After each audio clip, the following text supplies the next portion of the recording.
So let's dive into some incredibly powerful and honestly pretty uncomfortable advice from a clinical psychologist who practiced for over 40 years. Her core insight after a lifetime of work is this. Every single day, you and I are unintentionally teaching people how to disrespect us. Just let that one sink in for a second. This is the whole idea right here. It's not about what other people are doing to you. It's about what you are doing that invites it. And that right there is a complete 180 from how most of us think about respect. It's the key to everything. We spend so much energy trying to make other people respect us, but that's a game you just can't win. The real secret here is that you can't control anybody else, but what you can do is stop giving them permission to disrespect you. The power isn't in changing them, it's in changing you. Okay, so let's get into the first and maybe the most common way we invite disrespect. It has everything to do with how we explain ourselves. Think about it for a second. When someone questions a choice you made, what's your gut reaction? For a lot of us, it's to jump right into a big, long explanation, laying out all our reasons and evidence. But what does that really say to the other person? It tells them your decision is up for debate. It signals that you need their approval for your choice to be valid. And that's the power dynamic, right there. You're literally making yourself smaller. This psychologist tells a great story about one of her patients, a brilliant architect, whose mother still treated her like she was 12. Every single decision was met with a why, and every why got a 20-minute legal defense from the daughter. This was the trigger every time. Why did you choose that school for the kids? Why did you buy that car? The architect thought she was just being logical, trying to convince her mom. But what she was actually doing was training her mother to believe she had a vote on every choice she made. She was constantly asking for validation she didn't need. So the psychologist gave her just 4 simple words to say instead. Because I decided to. And then, silence. So the architect tried it.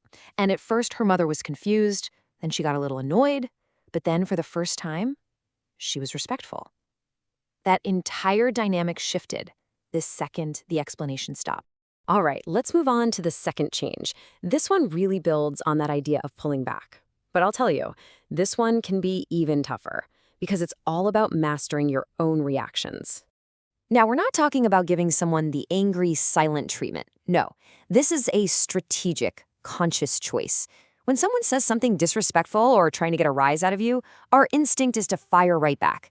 But choosing silence says something so much more powerful. It says, I'm not playing this game with you. Just a tiny pause can change absolutely everything. The psychologist told a story about a colleague who was always getting interrupted in meetings. The advice was so simple. The very next time it happens, just stop talking, turn your head, and look at the person who interrupted you for 5 full seconds. Well, she did it. The room went dead silent. The interrupter just kind of stammered, and he never, ever interrupted her again. See, silence isn't weakness. It's control. It's an active choice. Disrespectful behavior, it often feeds on the reaction it gets. So when you refuse to give it that reaction, you basically starve it of its power. You show everyone who's really in control. Okay, so we've talked about external actions, not over-explaining, using silence. Now we gotta go deeper. We have to talk about the internal foundation for all of this. I know, that sounds incredibly extreme. But according to this psychologist, this is the absolute bedrock of self-respect. It doesn't mean you just throw people away at the first sign of trouble. No, it means you have to have a non-negotiable line. Because if you aren't, on some deep level, willing to walk away from a relationship that constantly disrespects you, you've already lost. The other person knows. Deep down, they can get away with anything. Let's make this practical. A patient was really frustrated because her husband would just dismiss her opinions all the time. The advice wasn't to argue harder or try to convince him. It was this. The moment he dismisses you, you simply stand up and you walk out of the room. No big announcement, no drama, just gone. And this is the crucial shift in your thinking. She wasn't trying to change his mind or make him see her value. You can't control how someone else feels. Instead, she started controlling what behavior she would be present for. He learned really fast that dismissing her had an immediate consequence. The conversation was over. That changed everything.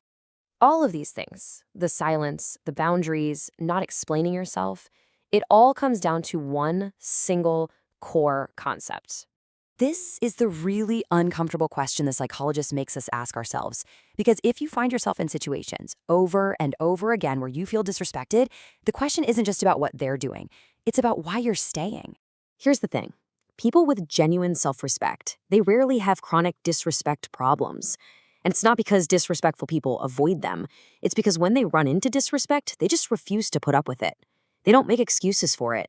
They just create distance or they leave. And this last point, well, it's illustrated by this psychologist's most painful personal story, a lesson she learned not from a patient, but from her own life and her deepest regret. She had a really tough relationship with her son, Robert. She was critical of his wife, and she's the first to admit now that he was right to call her out on it. But her pride just wouldn't let her apologize. She defended herself, she justified, she explained. Then one day, he drew a line in the sand. And she crossed it. He stopped calling. That was 18 years ago. And that's the heartbreaking clarity she got from all that pain. In that moment, she chose being right. He chose to protect his own self-respect, to protect his marriage, even if it meant losing his own mother. He was willing to lose something that wasn't serving him. So, to bring it all home, here are the core actions. Stop giving justifications that people don't deserve. Use silence as a tool of strength. Know where your non-negotiable lines are and be willing to enforce them. And finally, switch your focus from trying to change them to controlling what you will accept in your own life. This is really the ultimate takeaway, isn't it? It's not about building walls around yourself. It's about building such a solid foundation of your own value that disrespectful behavior just can't get a foothold. It bounces right off. It's about respecting yourself so completely that you naturally filter out anyone who won't. In the end, just like the psychologist learned in the most painful way possible, it all comes down to a choice. In those tough moments, are you going to choose your pride, your fear, your need to be right, or are you going to choose your self-respect? The choice is always yours. What will you choose?